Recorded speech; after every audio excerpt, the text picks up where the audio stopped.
Assalamualaikum warahmatullahi wabarakatuh.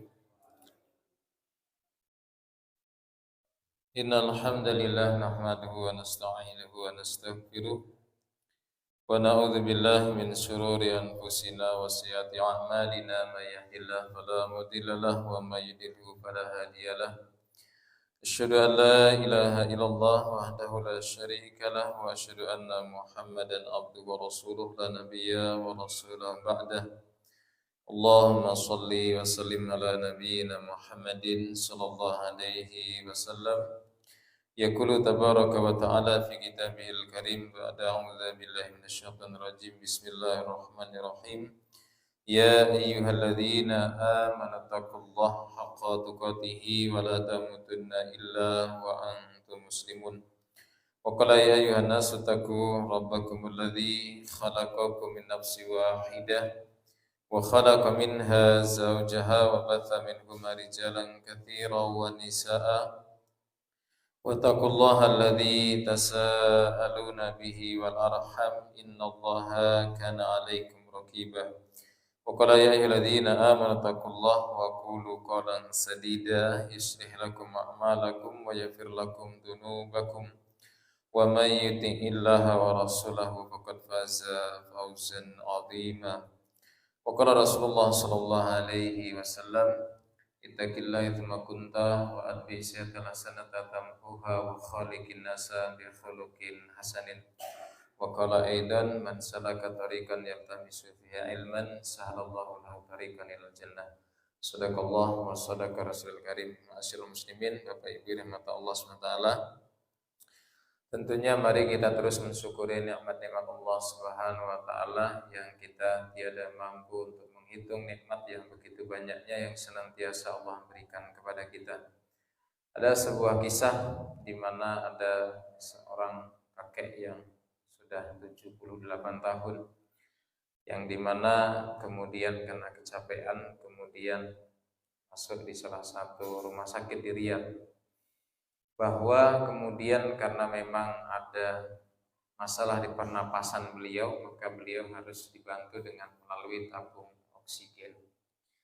Kemudian beberapa waktu kemudian membaik dan kemudian pihak admin dari rumah sakit menyodorkan tagihan yang dimana setiap 24 jam itu tabung oksigen yang beliau pakai itu harus diganti dengan 600 rial atau dirupiahkan sekitar 2.400.000. Ketika mengetahui itu maka seorang kakek ini kemudian menangis. Menangisnya ini ternyata bukan karena tidak punya uang, bukan tidak punya duit untuk membayar biaya dari rumah sakit. Kemudian dokter menyampaikan, udah kakek kalau ini tidak ada ya tidak apa-apa, tidak usah menangis. Maka sang kakek ini mengatakan, bukan aku tidak punya, untuk membayar itu bisa. Tetapi apa? Beliau teringat bagaimana ternyata kesehatan itu adalah kekayaan yang luar biasa. Jadi beliau menyampaikan 24 jam saja oksigen yang kemudian pihak rumah sakit berikan untuk membantu pernapasan beliau itu, maka harus mengeluarkan uang 2.400.000. Berarti kalau dikalikan 1 bulan 30 hari berarti sekitar 75 juta. Itu baru 1 bulan. Kalau kemudian 75 juta dikalikan 1 tahun, berarti 75 dikali 12. Berarti kurang lebih, Masya Allah, 900 juta. Jadi itu 1 tahun, Pak. Kita Allah berikan gratis, Pak.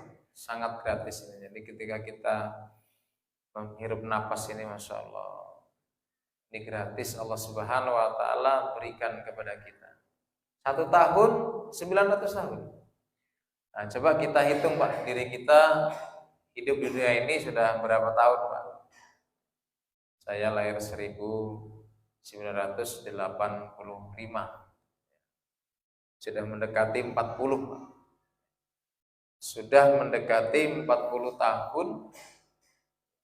Kalau dikalikan kemudian, ya, ini apa Pak?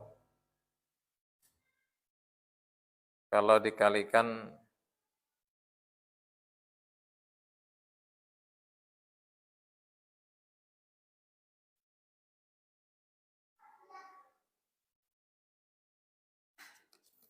oh ya.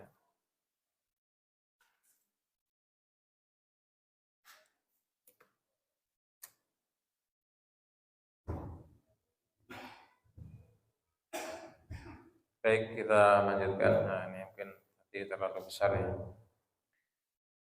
Jadi Bapak Ibu rahmati Allah Subhanahu wa taala. Jadi alhamdulillah kita harus mampu memaksimalkan. Jadi karena kita orang yang kadang-kadang kurang memaksimalkan itu man lam ya'rif qadruh. Jadi siapa yang seseorang itu tidak mengetahui kadar bahwa kesehatan itu ternyata apa? Itu adalah kadarnya, kalau ukurannya itu harus kita manfaatkan dengan sebaik-baiknya. Karena hanya sebatas oksigen saja, ketika kemudian kita rupiahkan 1 tahunnya saja 900 juta, maka seyogianya, selayaknya kita bagian dari hamba-hamba Allah Subhanahu wa taala yang tidak menyia-nyiakan kesehatan yang Allah Subhanahu wa taala titipkan secara gratis atas diri kita. Maka dulu ketika saya masih kecil itu ada para kiai yang menyampaikan, dulu ada seorang ahli ibadah yang hidup 100 tahun beribadah terus di hadapan Allah Subhanahu wa taala. Jadi kemudian merasa sombong dengan kualitas ibadahnya di hadapan Allah Subhanahu wa taala karena 100 tahun dia gunakan untuk ibadah terus. Sehingga apa? Ada terbesit kesombongannya di hadapan Allah Subhanahu wa taala. Wahai hambaku, sesungguhnya kalian akan masuk surga itu karena rahmatku, kata Allah SWT. Maka seorang hamba yang merasa banyak amal solehnya, diisi waktu-waktunya untuk mengerjakan amal soleh, maka dia menyampaikan kepada Allah, tidak, aku ingin masuk surga dengan amalku. Maka jamaah rahmat Allah Subhanahu wa taala ini mengukur. Kemudian Allah Subhanahu wa taala mengukur, menimbang. Jadi nikmat mata, jadi kalau ada timbangan itu Pak, nikmat mata itu Allah Subhanahu wa taala letakkan di sebelah kanan, kemudian ibadah 100 tahun itu Allah Subhanahu wa taala letakkan di sebelah kiri. Ternyata hanya dengan nikmat mata saja Pak, ibadah 100 tahun itu ternyata apa? Belum ada apa-apanya. Maka ini menunjukkan Pak, jadi rahmat Allah Subhanahu wa taala itulah rahmat Allah. Karena kalau kita ditimbang dengan ibadah kita Pak, itu tidak sesuai Pak, tidak seimbang. Hanya sebatas nikmat mata saja 100 tahun sudah lebih berat nikmat matanya Pak. Belum nikmat lisan, belum nikmat-nikmat yang lainnya. Oleh sebab itu mari kita untuk mencoba mensyukuri nikmat Allah Subhanahu wa taala. Nikmat sehat ini harapannya tidak kita sia-siakan. Jadi kalau kita sehat ya usahakanlah waktu-waktu yang mampu kita lakukan seperti sholat-sholat yang muqayyad, yang terikat. Sholat maghrib ada ba'diyahnya, sholat sunnah mutlak seperti ada salat muqayyad juga ketika kita masuk masjid ada tahiyatul masjid. Ketika kita sehat ya itulah. Ketika kita sehat pula mari kita ya pergunakanlah nikmat untuk thalabul ilm. Kenapa? Kita yakin, Pak. Jadi kita yakin bahwa kita sangat percaya. Kita ini ibadah kita kalau dibandingkan untuk mensyukuri nikmat sehat saja ini kayaknya masih belum seimbang. Maka ketika kita masih belum mampu mengimbangi nikmat sehat saja dengan ibadah kita, maka minimal kita untuk beristighfar. Jadi ya minimal lah kalau kita berada di majelis ilmu, di antaranya di mana Rasulullah SAW menyampaikan bahwa sampai ya, binatang yang ada di dasar lautan, yang ada di lautan itu memberikan permohonan, memohon ya, memohon kepada Allah Subhanahu wa taala agar Allah Subhanahu wa taala memberikan ampunan kepada hamba-hamba Allah Subhanahu wa taala yang sedang menuntut ilmu. Jadi ya ketika kita sering berada di majelis ilmu berarti ada waktu-waktu, ada kesempatan di mana yang kemudian kesempatan itu, waktu itu ya, ada dosa-dosa yang Allah Subhanahu wa taala ampuni. Jadi ya sebenarnya ketika kita ya, diberikan kesehatan, daripada kita hanya duduk di rumah, kita melihat televisi dan sebagainya yang kurang bermanfaat ya. Ya tentunya ketika ada majelis ilmu seharusnya pilihan kita ya, harusnya lebih kita ya, pilih untuk bagaimana ketika kita duduk di majelis ilmu bukan hanya ampunan yang Allah Subhanahu wa taala berikan, akan tetapi rahmat Allah Subhanahu wa taala, ketenangan juga, keimanan juga akan semakin menguat. Cahaya keimanan itu akan nampak. Sebab itu, ma'asyiral muslimin, tentunya mari kita kuatkan keimanan kita, percaya kita, yakinnya kita bahwa tidak ada yang rugi ketika kita duduk di majelis ilmu. Karena sesungguhnya kemanfaatannya, fadilahnya yang akan mendapatkan adalah siapa saja yang kemudian mau menyempatkan. Mungkinkah dengan kesabarannya atau mungkinkah dengan kesyukurannya. Jadi kalau mungkin masih sabar berarti apa? Ya bersabar. Karena apa? Ya mungkin belum merasa nikmat, belum merasa bahagia, belum merasa happy, belum merasa enjoy ketika berada di majelis ilmu, tetapi dia bersabar, maka ampunan akan Allah Subhanahu wa taala turunkan. Begitupun atau kita kondisinya sudah dalam keadaan yang bahagia. Duduk di majelis ilmu kita dalam keadaan bahagia, enjoy, senang, ada ketenangan. Ini alhamdulillah berarti apa? Kita sudah merasa ada kesyukuran ketika kita duduk di majelis ilmu. Mudah-mudahan kita semua duduknya kita baik dalam kesabaran atau dalam kesyukuran. Mudah-mudahan ini menjadikan faktor yang terbesar bahwa kita termasuk bagian dari hamba-hamba Allah Subhanahu wa taala yang mengharapkan ampunan maghfirah dari Allah Subhanahu wa taala.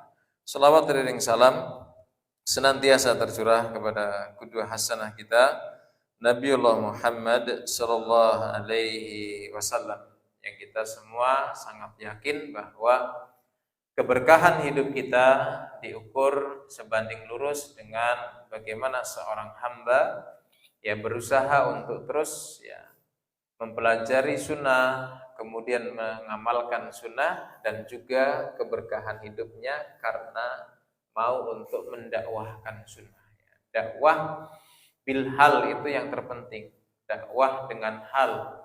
Kenapa? Ketika kita paham bahwa senyum bagian dari sedekah, maka ketika kita dalam kehidupan kita, kemudian kita dalam berinteraksi dengan siapapun, kemudian kita banyak memberikan senyum, memberikan ketenangan kepada siapapun yang berjumpa dengan kita, memberikan kebahagiaan siapapun yang mungkin bersama kita, berjumpa dengan kita, bertetangga dengan kita, mungkin sekantor kerjanya dengan kita. Ini Masya Allah. Ya.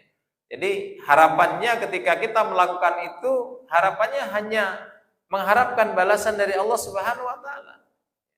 Jangan sampai kemudian karena ya, hanya sebatas mohon maaf ya, kepentingan-kepentingan dunia. Kita senyum karena kita ingin ya, menjadi RT dan sebagainya. Ini jangan.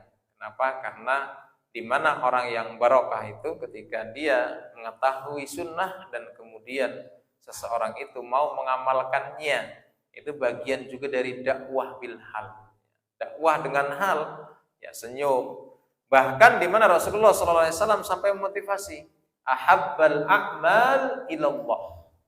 Jadi ahabbal a'mal, amalan yang paling Allah Subhanahu wa Ta'ala cintai dari hamba-hambanya, sururun tudkhilu bihil muslim. Jadi ketika seseorang itu mampu memberikan apa? Memberikan kondisi yang orang lain itu merasa bahagia dengan adanya diri kita. Ya. Jadi bahagia itu, ya, Masya Allah, tidak harus dengan materi, Pak. Bahagia itu memberikan orang lain agar merasa bahagia. Kalau kita bisa untuk ya, memberikan pujian, kalau kita bisa memberikan pujian, jadi jangan menghina. Kalau kita bisa memberikan kebahagiaan, jangan memberikan kesedihan. Kalau kita bisa meringankan, jangan memberatkan. Nah, ini penting, Pak. Apalagi dalam mungkin kajian keluarga, ya, itu sangat penting. Ya. Kalau kita bisa memuji pasangan kita, jangan menghina. Kalau kita bisa membahagiakan, ya jangan bikin sedih. Ya. Nah, ini penting dalam kehidupan kita. Sekupnya yang terkecil adalah keluarga kita. Ya, bagaimana nilai-nilai kebaikan itu kita gantungkan karena ada dasarnya bahwa ahabbal a'mal ilallah sururun tudkhilu bihil muslim. Amal yang paling Allah Subhanahu wa Ta'ala cintai adalah ketika diri kita mampu memberikan rasa bahagia untuk orang lain. Ini kan ya harusnya kita bersikap itu demikian. Dengan siapa saja, ya, bagaimana kita bisa memberikan ya, agar orang lain itu merasa nyaman, orang lain justru ya bahagia dengan adanya diri kita. Mudah-mudahan dengan sikap kita yang kita landasi karena kita mengamalkan sunnah beliau, Rasulullah SAW menjadikan sebab kita bagian dari umat beliau yang nantinya mendapatkan syafaat beliau di yaumul qiyamah. Amin ya rabbal alamin. Bapak Ibu rahmat Allah Subhanahu wa Ta'ala, pada malam hari ini kita sedikit untuk menyampaikan bahwa yang harus ada pada diri kita agar kita tidak bagian dari hamba-hamba Allah Subhanahu wa Ta'ala yang nadima, menyesal. Bahwa dulu ada sebuah kisah bahwa di mana ada seorang alim yang kemudian mempunyai beberapa murid, yang kemudian seorang alim ini, seorang guru ini menyampaikan, jadi ketika nanti kalian jalan ke arah barat, maka kalian akan bertemu dengan gua. Dan di gua itu silakan siapa yang mengambil banyak, maka dia akan menyesal. Dan siapa yang mengambil lebih sedikit, maka dia akan menyesal. Dan siapa saja yang kemudian bahkan mungkin ada yang tidak mengambilnya, maka akan lebih menyesal. Maka Bapak Ibu rahmatullah Allah Subhanahu wa Ta'ala, jadi siapa saja yang kemudian masuk gua tersebut dan kemudian apa? Yang pertama dia mengambil banyak, maka apa? Ternyata dia pun menyesal. Kemudian yang kedua dia berpikir, nah, ini karena apa?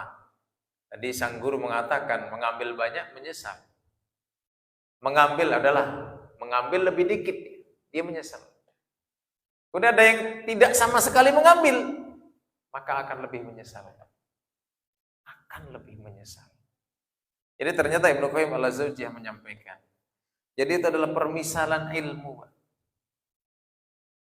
Jadi Al-Allamah Ibnu Qayyim al-Jauziyah rahimahullah menyampaikan dalam kitab I'lamul Muwaqqi'in bahwa di mana yang dimaksud itu adalah ilmu. Jadi siapa saja yang mengambil banyak, ilmu itu ketika diambil banyak saja, itu akan tetap menyesal, Pak. Kurang banyak. Makanya Ibnu Qayyim al-Jauziyah itu ketika menulis sehari itu berlembar-lembar, itu aja masih menyesal. Imam Ahmad bin Hanbal ketika mengatakan hafidtu alfu alfin hadisan, aku telah menghafal 1.000.000 hadis. Ketika beliau ditanya, karena beliau senantiasa kemana-mana itu senantiasa membawa tinta dan ya, penanya. Kalau kita kan hari ini pena itu ya sudah ada tintanya. Kalau dulu kan harus dicelupkan dulu baru. Ketika beliau ditanya, sampai kapan Anda akan meninggalkan pena dan tinta itu? Sampai pemilik tinta ini berpisah dengan dunia. Menyesal, Pak. Jadi beliau itu ketika mencari ilmu itu seperti itu, Pak. Ya kita, Pak. Ya, kita ini kan Masya Allah sudah dimudahkan oleh Allah Subhanahu wa Ta'ala di tempat yang tidak jauh dari tempat tinggal kita ada majelis ilmu yang bukan hanya sepekan sekali, Pak, berkali-kali. Sehingga seharusnya gitu ya, seharusnya ya, kita yang diberikan kesehatan, kita yang diberikan waktu luang itu tidak menyia-nyiakan itu, Pak, karena keberkahannya yang luar biasa. Ya. Jadi, Masya Allah. Maka ilmu ini yang kemudian, apalagi yang kemudian, mohon maaf, sudahlah, apa yang informasi yang saya dapatkan dari guru-guru saya, dari orang tua saya, sudahlah tidak saya tambah. Ini pasti akan lebih menyesal, Pak, akan lebih menyesal. Atau kemudian yang kemudian ada majelis ilmu yang kemudian apa? Nah, ilmu itu kan ibaratnya begini, Pak. Ilmu itu ibaratnya adalah ya, tamu lah ya. Tamu itu kalau kemudian ketok pintu, kemudian tuan rumahnya nggak buka, kan dia nggak masuk. Begitupun ini masjid, Baitul Ulum, bait rumah ulum, ya, ilmu. Ya. Kemudian apa? Ketika kemudian sudah mungkin diumumkan dan sebagainya, kemudian kita tidak masuk di majelis itu, ya kemudian apa? Akhirnya apa? Ya tidak masuk juga. Kenapa? Karena tidak dibuka. Jadi kita yang harus buka. Kita yang harus buka, kita yang harus menyempatkan. Makanya apa? Kondisinya dua. Apakah kita sudah merasa bahagia di majelis ilmu itu atau kita masih bersabar?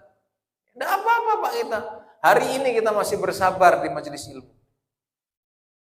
Besok kita masih sabar lagi, terus tidak apa-apa. Karena isinya surga itu ya orang yang sabar dan orang yang bersyukur, ya ada apa-apa. Sehingga apa? Masya Allah. Jadi apalagi ya sekarang di YouTube kan sudah banyak.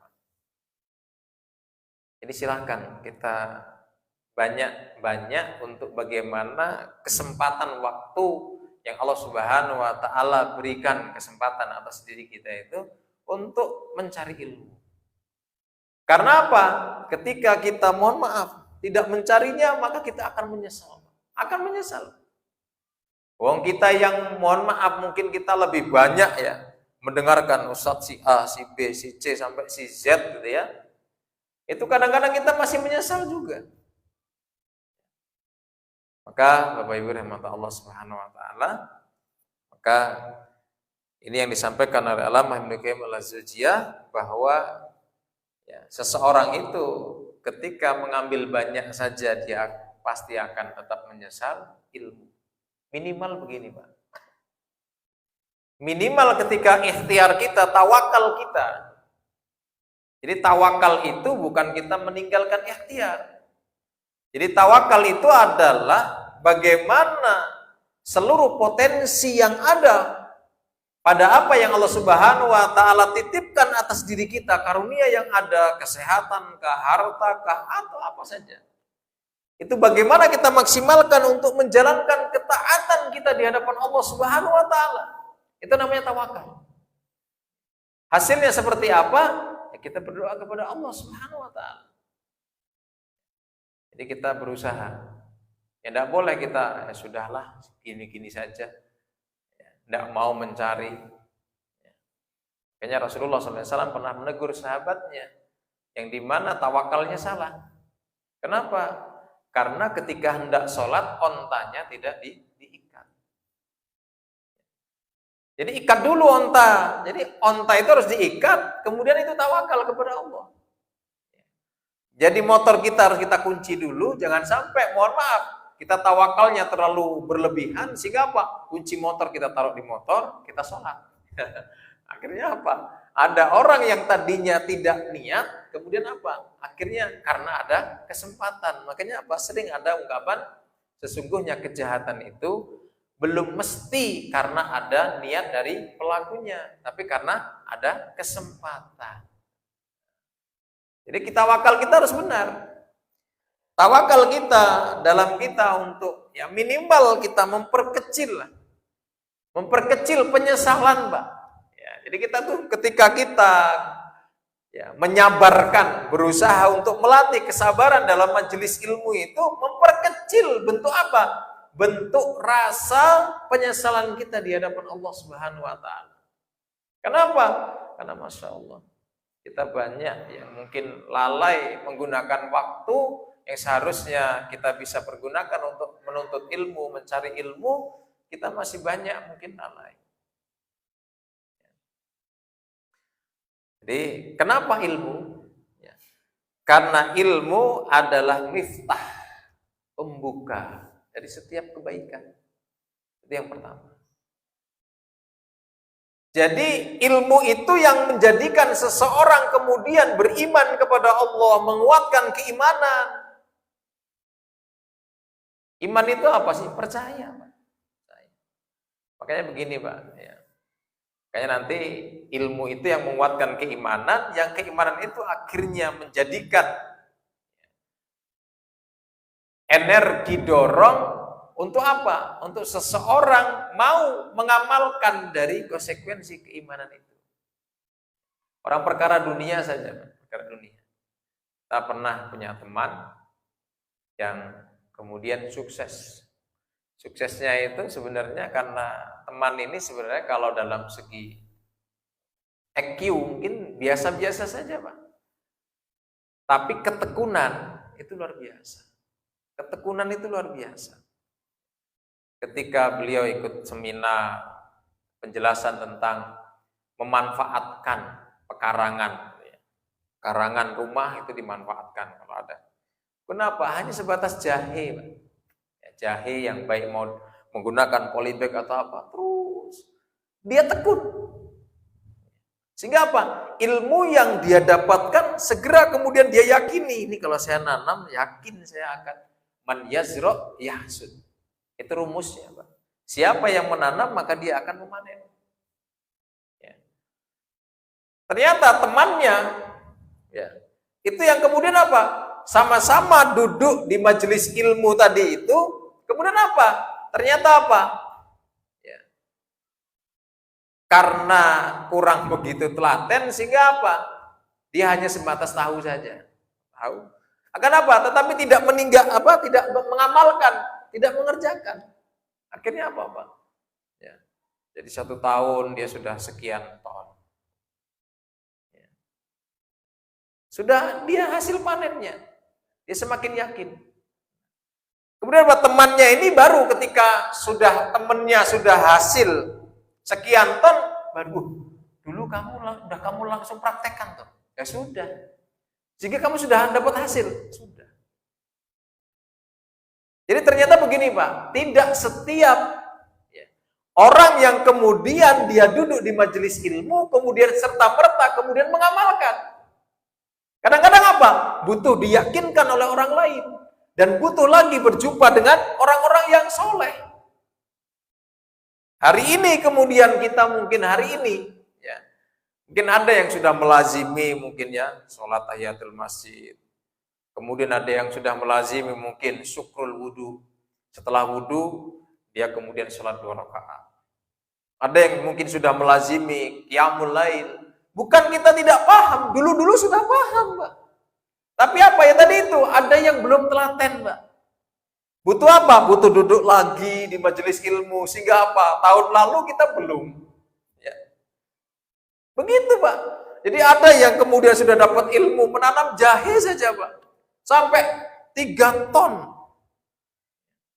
1 tonnya karena harganya waktu itu dia menjual 15.000. Nah, sudah berapa, Pak?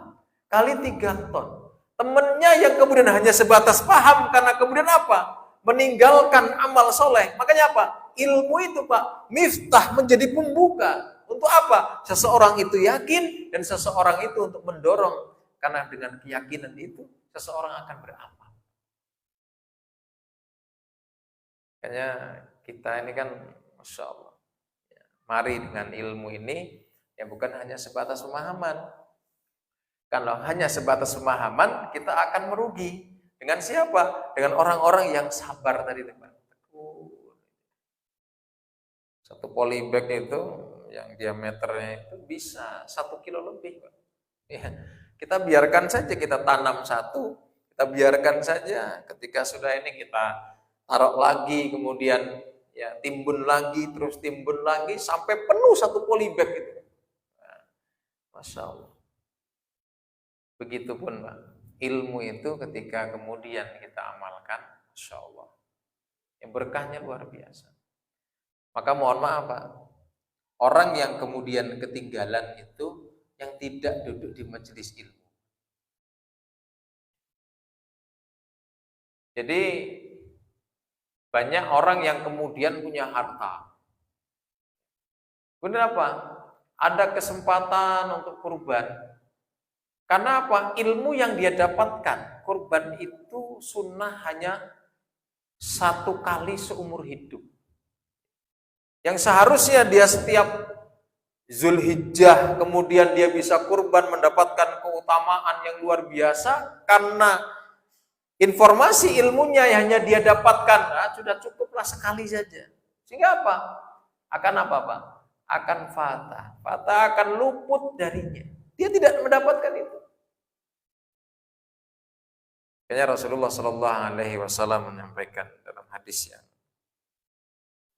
mungkin sering kita baca, tapi kadang-kadang tidak lengkap ya. An Abi Darda radhiyallahu anin Nabi Shallallahu Alaihi Wasallam, qala man salaka tariqan yambaghi fihi ilman sahalallahu lahu tariqan ilal jannah. Ini ada redaksi matannya berbeda, ya, tapi ini sama. Wa innal malaikata la tad'u ajnihatiha li talibil ilm. Sesungguhnya para malaikat itu benar-benar membentangkan sayapnya, menaungi siapa? Orang yang mencari ilmu. Ridho bima yasna, karena ridho, Pak. Orang ridho itu senang, Pak. Jadi sangat senang dengan apa yang diperbuat. Jadi orang-orang itu kalau mencari ilmu, maka para malaikat akan membentangkan sayapnya, akan memberikan naungan. Karena ridho dengan apa yang dilakukannya. Wa innal alim la yastaghfiru lahu man fis samawati wa man fil ardi. Sesungguhnya orang alim itu yang kemudian mencari ilmu sampai dia kemudian mengamalkan ilmunya, la yastaghfiru lahu man fis samawati wal ard, maka akan mendapatkan istighfarnya siapa yang makhluk yang di langit dan makhluk yang ada di bumi. Tidak ada batasnya, Pak. Nah, ini jadi kalau kita masih kurang yakin, hatal hitat filma wa talallahu alim alal abid kafadlil qamar ala sairil kawakib. Sampai kemudian ya, makhluk yang Allah Subhanahu wa taala ciptakan di lautan itu memberikan, memohon kepada Allah Subhanahu wa taala, beristighfar. Dan keutamaan orang yang kemudian duduk di majelis ilmu dan kemudian mengamalkan ilmu, itu disebut dengan alim, Pak. Itu seperti ya, dari seluruh bintang-bintang. Jadi seperti rembulan yang pada malam Badriyah, pada malam ya, yang ke-15, malam purnama, dari seluruh bintang-bintang yang ada. Jadi Masya Allah. Jadi marilah kita posisikan, Pak. Posisikan. Bagaimana caranya? Ya minta berdoa kepada Allah. Ya, jangan yang terlalu tinggi-tinggi lah, Pak. Ya. Yang terlalu tinggi-tinggi. Makan menggunakan tangan kanan. Nah, berarti kan kita sudah tahu ilmunya, kita praktekkan. Berarti kita jadi alim. Jangan sampai selip, Pak. Bagaimana caranya?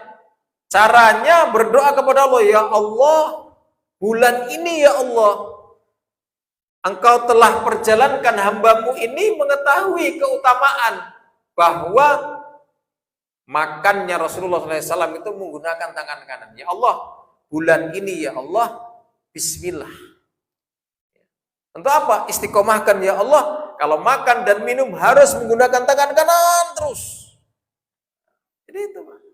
Berdoa, minta kepada Allah agar dimudahkan. Sehingga apa? Kita menjadi alim.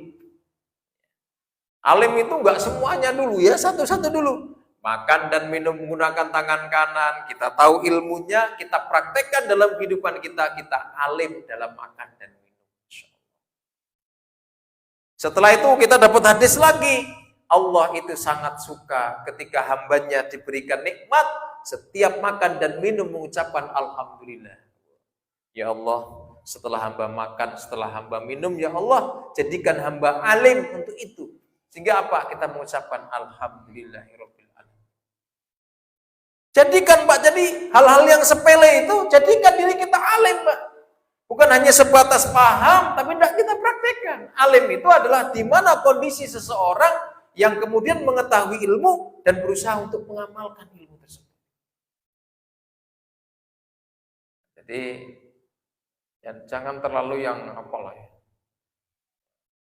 Jadi kalau yang kemudian kita belum bisa ya tidak usah. Jadi bagaimana kita mencoba untuk ya, seorang hamba yang memperkecil, Pak, memperkecil penyesalan kita di hadapan Allah Subhanahu wa taala. Jadi kalau kita sudah seperti ini dan kita juga masih ini ya, kita minta terus, Pak. Minta berdoa kepada Allah, terus minta. Nah, kita kan manusia yang makhluk yang sangat lemah. Khuliqal insan dha'ifa. Manusia itu diciptakan oleh Allah Subhanahu wa taala itu penuh dengan kelemahan. Sehingga yang menguatkan itu ya Allah Subhanahu wa taala. Ya. Sehingga apa? Ya banyak faktornya, Pak. Banyak faktornya. Di antaranya adalah ya teman. Teman itu kan ya, teman yang menjadikan apa? Motivasi kita. Untuk apa? Agar kita menguatkan ilmu yang telah kita dapatkan, kemudian kita mau mengamalkan. Itu teman-teman yang soleh, nah itu sangat penting. Kemudian apa? Ya bi'ah. Ya teman ini juga ya, masuk keluarga. Bi'ah itu apa? Bi'ah itu adalah ya lingkungan. Lingkungan itu penting, Pak. Lingkungan itu penting gitu ya. Kenapa? Karena Masya Allah ya, dulu di Sudan atau di Somalia ada sebuah komunitas yang di situ anak-anak kecilnya sudah ya, hafal Al-Quran. Kenapa? Karena di bi'ah itu, di lingkungan itu, kalau tidak hafal Al-Quran itu kemudian apa? Aib. Itu bisa mendukung. Atau di daerah ya, di daerah Kota Agung itu ada. Itu di mana anak kecil-kecilnya itu ya, mau nanti besarnya itu mau mengamalkan agama itu terserah. Tapi apa? Anak-anak kecilnya itu harus bisa membaca Al-Qur'an. Karena kalau tidak bisa baca Al-Quran, itu termasuk aib di lingkungan itu. Sehingga apa? Senakal-nakalnya. Anak itu ya harus bisa ngaji. Kenapa? Orang tuanya itu akan malu ketika anaknya tidak ngaji. Maka apa? Lingkungan itu menjadi penting. Jadi Bapak Ibu rahmat Allah Subhanahu wa taala, ciptakan. Ya. Ciptakan lingkungan yang siapa yang menciptakan? Ya kita masing-masing. Ya. Kita bawa diri kita menjadi alim. Alim dalam sekup yang mampu kita lakukan.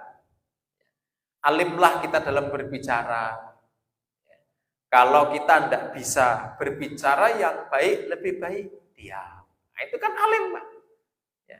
Ucapkanlah yang baik-baik. Ya. Jadi alim itu seperti itu, Pak. Seperti itu. Ya.